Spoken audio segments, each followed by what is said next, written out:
Hello, this is my coaching assignment. Skills required by a coach to improve sporting performance and fitness. Organisation of the session. Organisation is important to a coach as it allows them to know exactly what they are going to deliver, even to the smallest details they need. This allows delivery to be fluent and efficient, as well as making the session easier to deliver for the coach, as well as making it easier to enjoy and do for the participants. Communication with the audience. Communication is essential to a coach in being able to deliver the session to a very high standard. The communication involves providing a clear message, receiving and hearing what people say to you clearly, and being able to check if people understand what you have said. There are two types of communication as well, verbal and non-verbal. Verbal is anything to do with your voice, for example, telling someone to listen. Non-verbal is anything not to do with your voice, for example, your body language and gestures. Motivation. Motivation is an important aspect to being a successful coach. You need to be positive as a coach. This is as positivity will further motivate the group you are teaching, giving them a desire to learn, making them focus on you and your coaching. This gives a stable teaching conditions, and they will be less disruptive and focus more on your learning and listening, as well as being more motivated to take part. Knowledge required by a coach. First of which is safety of the session. There are 4 aspects to the safety of the session. The athlete, making sure that the athlete is safe in the session, making sure there is no risk to injury and harm, for example, making sure there is enough room to move without collision. The equipment, making sure it is not faulty or broken, as if the athlete uses broken equipment, this will potentially cause damage to the athlete. For example, a clamp not working on a bar in a gym. Conditions. Certain conditions would make it unsafe for activity, for example, a wet floor causing people to slip. And the location. The location is to make sure the area is fit for the use of the sport. For example, a sports hall would not be suitable for a contact game of rugby, therefore it won't be used. Another aspect is planning. One thing you should plan for is the group you have. This will give you a chance to specialise it to the needs of the individuals. For example, a disability. This will make it easier to teach. Also, you need to plan for shifts in weather, for example, rain or heavy wind. This will allow you to alter the session to continue it. For example, moving to an inside area from the outside, allowing the session to continue. Also, challenging, developing and adapting the session is very important. One thing to do is to teach and allow the rules of the game, use of the rules of the game. This allows participants to practice under situations which they would be under if they are in a competitive game. This allows coaching to be used in competitive situations and also make it more fun for the participants. Qualities of a coach. A positive attitude. This is important and helpful to the coach as it gives off a positive environment to the session.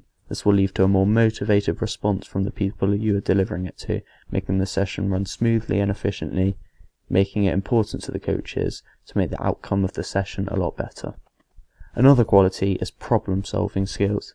These skills are needed by a coach, as sometimes the coach will be presented with obstacles such as environmental change, as rain or thunder, or even participants being held back by something like a disability or an illness. Therefore, the problems at hand are likely to be a barrier to the coach and need to be overcome quickly.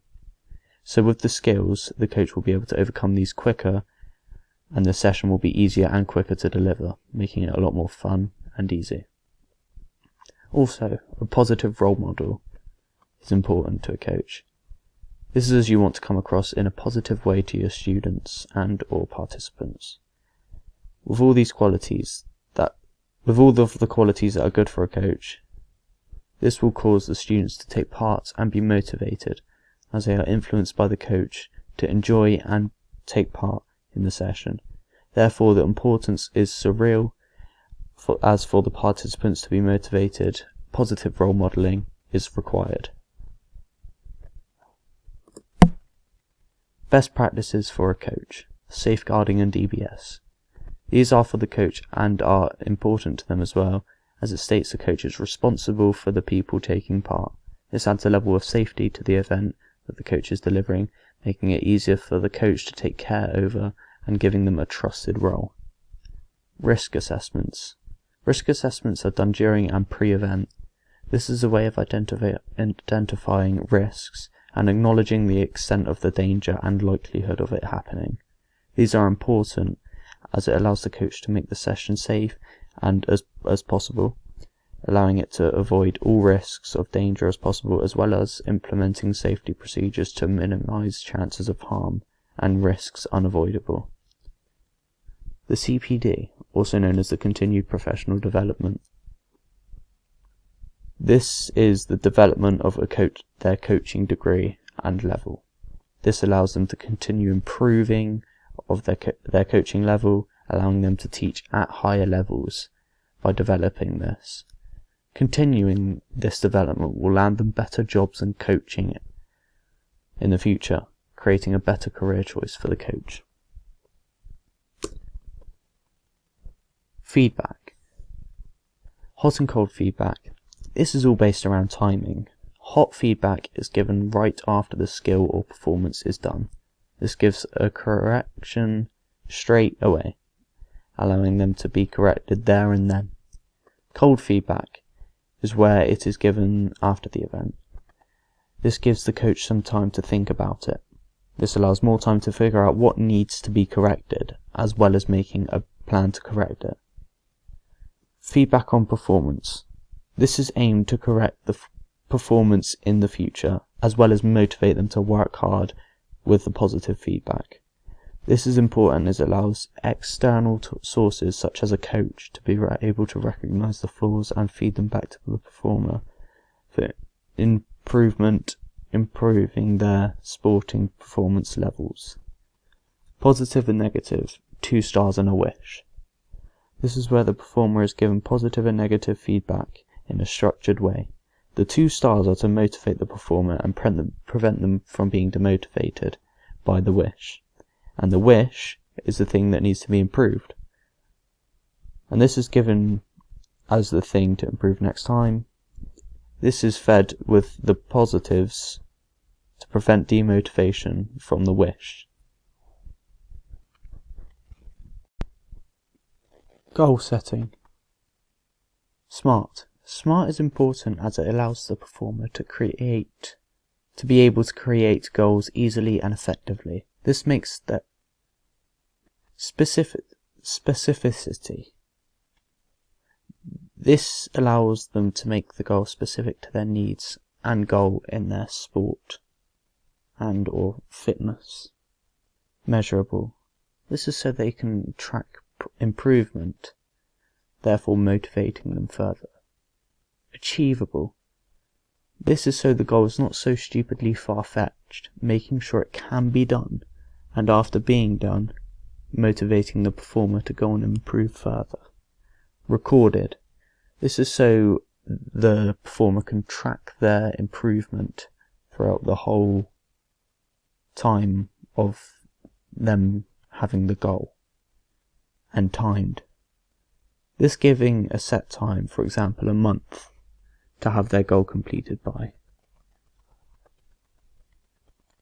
Short-term and long-term. Short-term and long-term goals are both important to a performer, as they set specific goals with specific time settings to have the performer aspire to.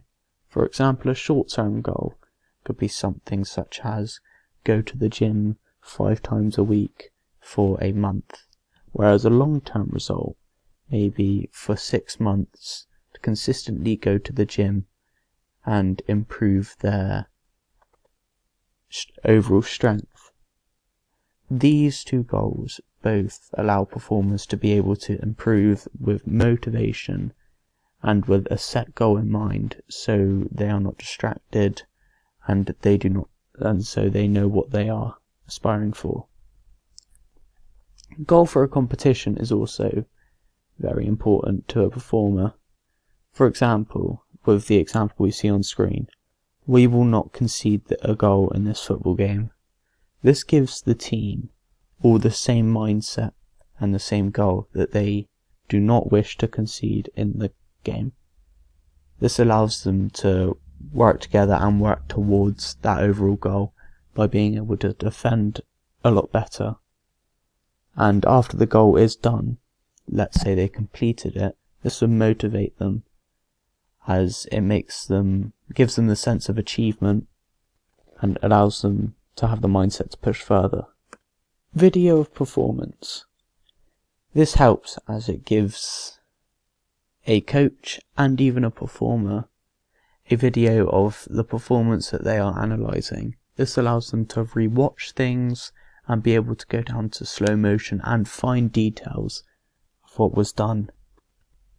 This allows heavy improvement and able to give feedback to the performer, as they can analyse it, make a plan, make improvements to their game just by simply watching it and seeing what they need to improve.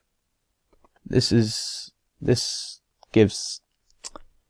helps the performer and the coach, as it makes the coach's job easier, therefore benefiting the performer as well. GPS tracking units. GPS tracking units are useful, as it allows a coach and a performer to be able to see a performer's movement throughout a set task or competitive situation. This allows them to see, let's say, positioning in a football game, checking if they're in position or out of position, as well as seeing how far they have gone, how much effort they have put in, showing where they could put in more effort, showing where they could put in less effort, therefore helping the performer be more energy efficient, as well as the coach devising a plan for positioning and other things like that.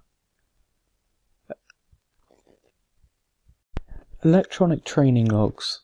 They are software which allows a coach to be able to log training sessions, log athletes' lifestyle, for example, their regular food intake, their sleep regime, things like that. This allows a coach to be able to set up a session which will benefit the performer maximum amount, as the coach will be able to plan it with all the data that they have. This helps the performer and the coach, as it makes the coach's job a lot easier, as they can use all of the data at hand rather than having to use each bit of data separately to devise a plan. And it helps the performer as well, as it makes the most effective regime that the performer can follow, allowing them to improve on their performance the maximum amount. Other helpful professionals. 1. A sports nutritionist. These are professionals in nutrition and are there to help a performer improve eating habits. A sports masseur. They are professionals who manipulate and move muscles and tissues in the body to help relieve tension, stress, pain. These are often to help people with sports injuries, but they can also prepare sportsmen and sportswomen for upcoming games, and are also there after the games to prevent painful after effects. A physiotherapist. They are professionals who help injured athletes by giving them exercises and therapy, education and also guidance. This is to help maintain them back to full health. Sports psychologists. These are professionals in psychology, helping a performer analyse and give and educate the performer on psychological factors that could be affecting their performance. A strengthening and conditioning coach is a professional who uses exercise to specifically improve performance as well as prevent injury.